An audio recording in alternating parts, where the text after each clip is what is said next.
حصے میں مسجد کے جس حصے میں نماز ادا کی جا رہی ہے اس حصے میں سنت یا نوافل پڑھنے کی بھی اجازت نہیں ہے، جائز نہیں ہے۔ یہ مسئلہ حضرات کو معلوم ہوگا۔ اسی لیے کہا جاتا ہے کہ جب جماعت ہو مسجد میں تو فجر کی جماعت، فجر کی سنتیں ہوتی ہیں ایسی کہ انہیں جماعت ہوتے ہوئے پڑھنے کی اجازت دی گئی ہے۔ پہلی رکعت میں جب تک دوسری رکعت ملنے کا ہمیں انداز ہو اور امید ہو تو، لیکن کہا گیا ہے کہ جس حصے میں جماعت ہو رہی ہے اس حصے میں سنت نہیں پڑھنی، بلکہ اگر اندر ہو رہی ہے تو برآمدے میں سنت پڑھیں، اور برآمدے میں ہو رہی ہے تو اس سے باہر پڑھیں، اور اگر کہیں ایسا موقع نہیں ہے کہ نماز ہو رہی ہے وہاں سنت پڑھنے کا موقع نہیں ہے تو کہیں الگ جا کر وہ پڑھیں۔ اسی طریقے سے یہ مسئلہ ہے، اسی طریقے سے اگر جماعت ہو رہی ہے اور ہم نماز پڑھ کر آ چکے کہیں دوسری جگہ پر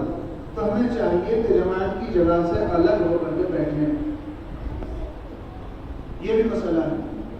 اسی طریقے سے ہم اپنی اگر الگ نماز پڑھنا چاہ رہے ہیں تو جماعت ہوتے ہوئے نہیں پڑھ سکتے، الگ پڑھیں یا بعد میں پڑھیں۔ وجہ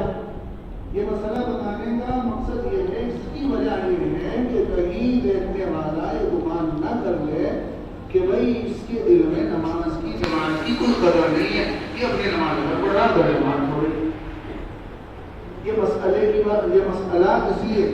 فقہاء نے کہا کہ جماعت جہاں ہو رہی ہو وہاں نہ قرآن پڑھنی چاہیے، نہ نماز میں سنت پڑھنی چاہیے، نہ نوافل پڑھنی چاہیے، نہ وہاں بیٹھنا چاہیے، الگ ہو کر کے بیٹھیں تاکہ کسی کے ذہن میں بات نہ آ جائے۔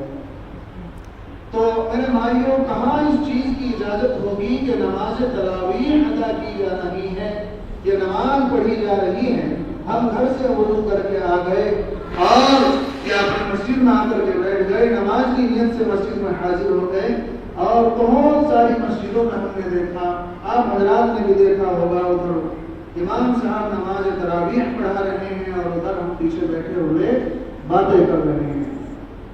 مشغول ہیں، منہمک ہیں، کھٹے پڑھ رہے ہیں، بچے تو شور مچاتے ہیں، لیکن کہے گا بڑے بھی اسی کام کو کرتے ہیں۔ اسی کو میں نے کہا کہ ہمیں ڈرتا رہنا چاہیے کہ اللہ کے ان انعامات کی ناقدری نہ ہو جائے۔ اللہ نے انعامات میں دے رکھے ہیں، ان کے اندر ناقدری ہو گئی اور اللہ کے غضب اور غصے کا سبب بن گیا ہمارا یہ فعل، تو ہمارا بیڑا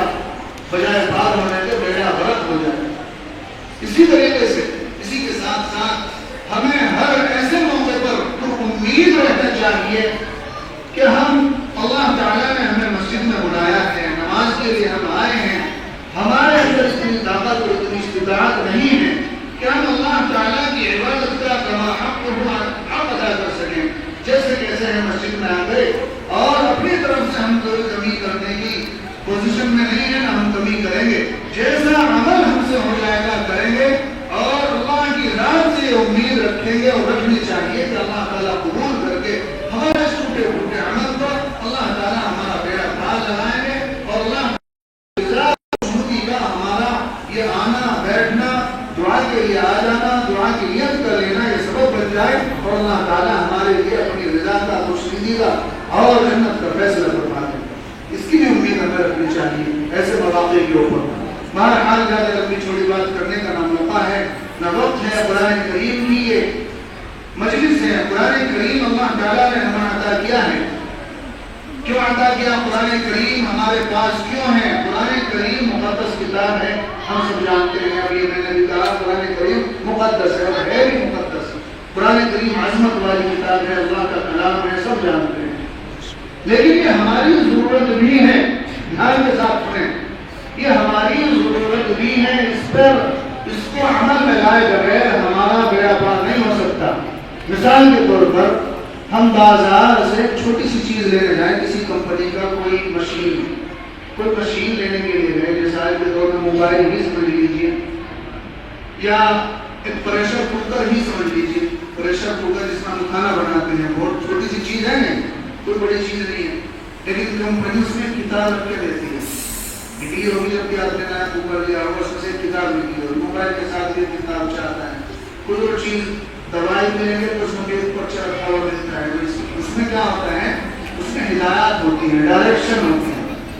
کہ یہ دوائی، یہ مشین، یہ پریشر کوکر کا استعمال اس طریقے سے کرنا ہے، ہمارے ہمارے بتائے ہوئے طریقوں کے مطابق. اگر اس کے خلاف چلو گے بجائے فائدے کے نقصان ہوگا, ہلاکت ہو جائے گی. پریشر کوکر کو لے لیجیے, اس کی ایک سیٹی ہوتی ہے, اسے کہا گیا کہ اس کا دھیان رکھیں اور اس میں سے جب اس کے نیچے آگ جلائیں